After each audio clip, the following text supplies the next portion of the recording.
The core of the reactor will be nearly 10 times hotter than the sun.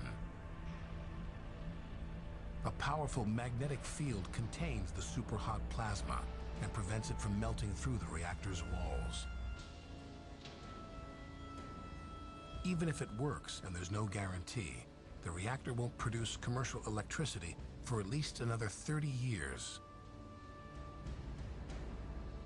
As ambitious as it may be, fusion may appear relatively down to earth. Imagine outer space filled with a cosmic fleet of mirrors. One current research project estimates that 1 million mirrors, each about 3 feet across, could block out enough of the sun's heat to lower the Earth's temperature.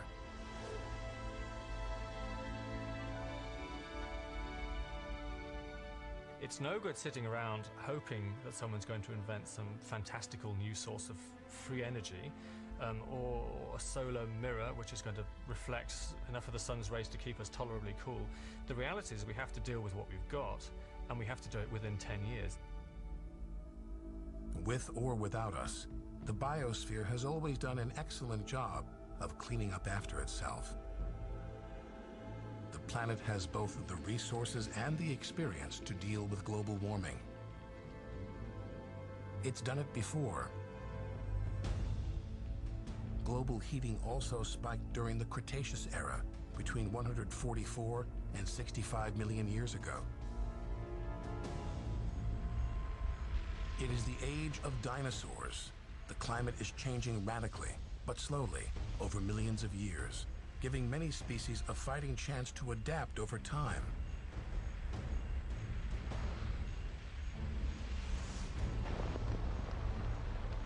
A period of extreme volcanic activity floods the atmosphere with 6 times the CO2, sending the average global temperature skyrocketing. It takes millions of years, but nature scrubs all that extra CO2 out of the atmosphere. It's absorbed through natural carbon sinks in the oceans and plants, and buried deep in the earth. Then, over millions of years more, it's fossilized. Billions of tons of carbon infused with the power of the sun were buried throughout the Earth's history. Those fossils sunk deep underground, producing enormous reserves of coal and crude oil. That's where the CO2 nightmare ended for the Cretaceous period, and ours began. It's the final irony of global warming.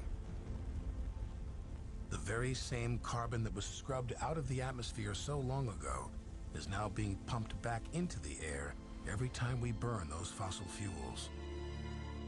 And it's warming the planet all over again.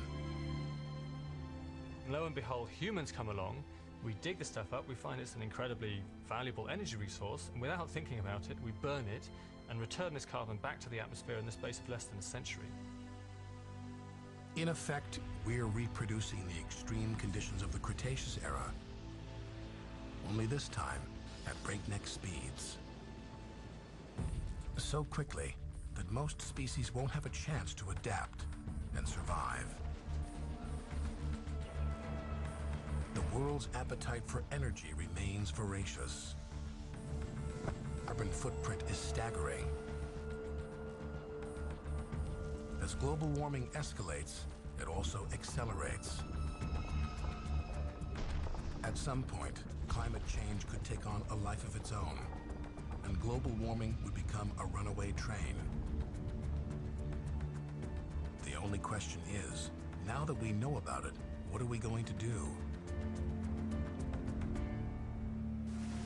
Even the worst-case scenarios of 6 degrees won't mean the end of all life on Earth.